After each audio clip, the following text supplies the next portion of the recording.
Hello, it's Andy from Andrew Lyons Photography here again. Another video, more of a longer one, more like a vlog. There's no doubt that these videos and video plays a vital role in any business communication strategy. Search engines love it, social media channels love it, and consumers love it. The actual moving image element of a video though is only one part. A great video really does need good sound, and it also needs good subtitles or captions. Traditionally, captions have been used to increase accessibility and inclusion, as approximately 5% of the population have some form of hearing impairment. Although things have moved on since then though, and stats show that around 85% of Facebook videos are watched without sound. And I guess the same's true of LinkedIn, where the default viewing mode is with the sound turned off.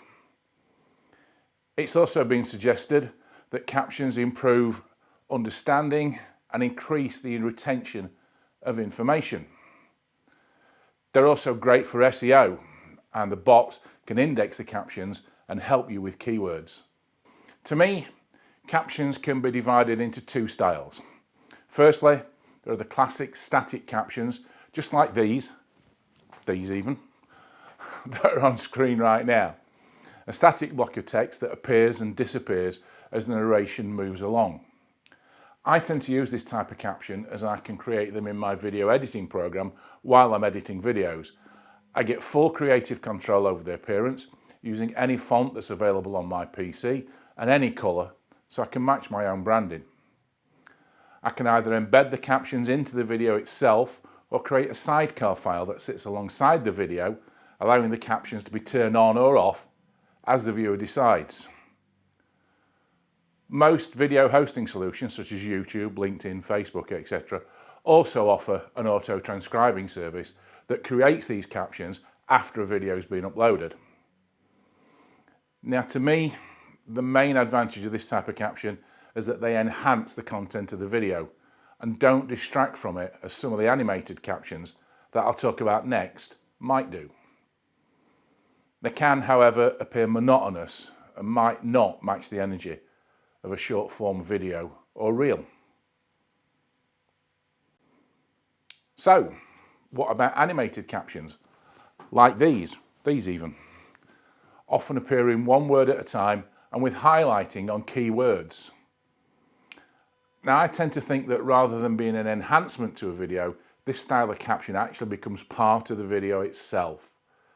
They're great for short form, dynamic content that demands the viewer's attention, and they're great for grabbing that attention in the first few seconds.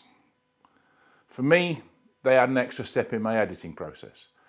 As I say, I use a PC-based editing system, in my case Adobe Premiere Pro, and once I've edited a video, I then need to transfer it into an external program to add this style of caption. Personally, I use Adobe Express, but I guess Canva and other similar things can do the same. But I find this type of program tends to steer you in the direction of using one of their inbuilt templates, and they don't offer maximum control on the caption's appearance. Personally, I'm also not a fan of this type of caption, as I often find them distracting and hard to view, even after quite a short period. I've heard it said before, the best style of video editing is one where the viewer doesn't notice the edit, and this is certainly not the case with these animated captions. I also have some concerns over accessibility. Not only do viewers with hearing impairment find them difficult to read, they're also difficult to read for viewers with visual or some type of cognitive impairments. In the end, what's best? That's a choice that's entirely up to the creator, you, to make that decision based on the type of content and, I guess, the intended audience. Whatever you do though, don't view them as an afterthought and something to be tagged onto a video because you must.